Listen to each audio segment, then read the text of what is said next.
السلام علیکم ورحمۃ اللہ وبرکاتہ۔ الحمدللہ رب العالمین والصلاۃ والسلام علی خیر خلقہ محمد وعلی آلہ واصحابہ اجمعین، اما بعد۔ ہم اس ٹاپک پہ آج کل بول رہے ہیں کہ اسلام کا نظام اپنے ظاہر میں اور اپنے باطن میں باہم اسلام اور ایمان بن کر قوت بنتا ہے، اور اگر ان میں سے ایک میں بھی فالٹ آ جائے، اندر سے قوت کمزور ہو جائے یا باہر سے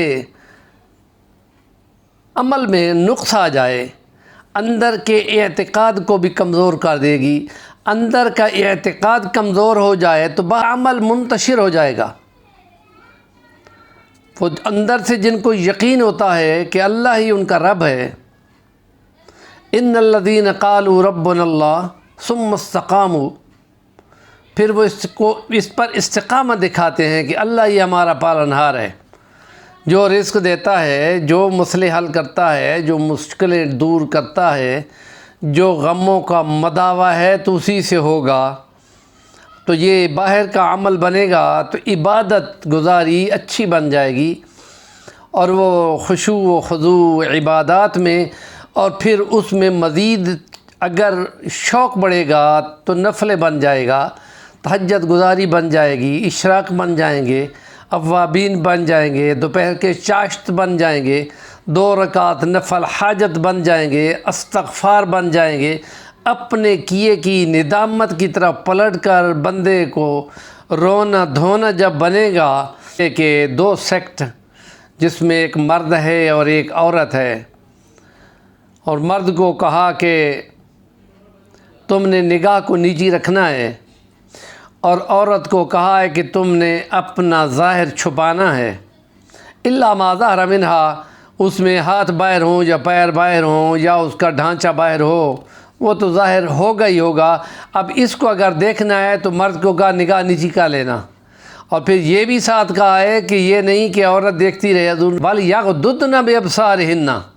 وَيَحْفَظْنَ فُرُوجَهُنَّ، کہ تم بھی اپنی نگاہوں کو نیچی رکھ کر اپنی عزت و حرمت اور عصمت کی والی بنو گی۔ تو یہ اندر کا اعتقاد آگے فیلڈ اور مختلف عنوان اور مختلف زندگی کے پہلو جتنے بھی ہوں، ان سب میں دین کے احکام موجود ہیں۔ اس لیے ہم کہتے ہیں کہ بندہ بیٹھا تو دکان پہ ہوتا ہے، سودا سلف بیچ رہا ہے، خرید رہا ہے، لیکن وہ اللہ سے ڈرتا ہے، ڈنڈی نہیں مارتا، نقص نہیں کرتا،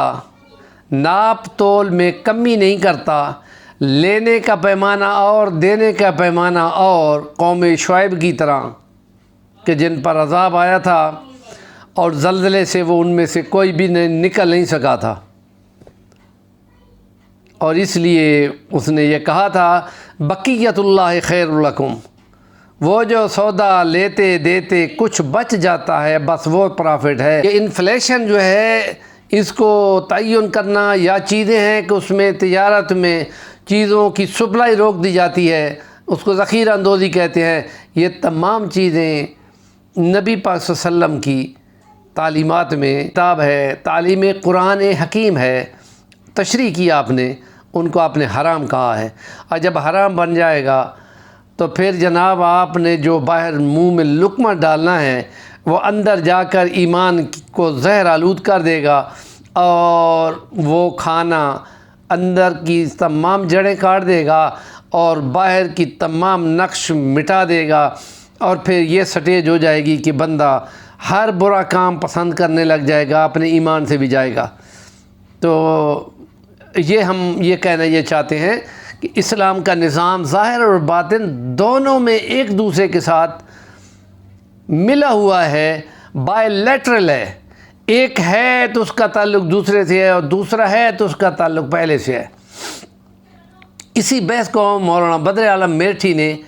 اپنی حدیث کے مجموعے کو میں بیان کیا، الایمان یزید و ینقص، ایمان بڑھتا ہے اور گھٹتا ہے، مثال وہ درخت کی دیتے ہیں، تو اس لیے ہمارے اس معاشرے میں ہمارا دین ایمان کا پہلو وہ جو ذکر کرتے ہیں لیکن ساتھ فکر بھی کرتے ہیں، ساتھ تعقل بھی کرتے ہیں، ساتھ تفکر بھی کرتے ہیں، ساتھ توسم بھی کرتے ہیں، پھر تدبر بھی کرتے ہیں۔ ہمارے چینل کا نام ہے صفی الرحمن البانی، ضرور سبسکرائب کریں اور کام کی بات کے لیے گائیڈ کرتے ہوئے کمنٹ ضرور کیا کریں تاکہ ہماری بھی رہنمائی ہو جائے۔ جزاکم اللہ احسن الجزا۔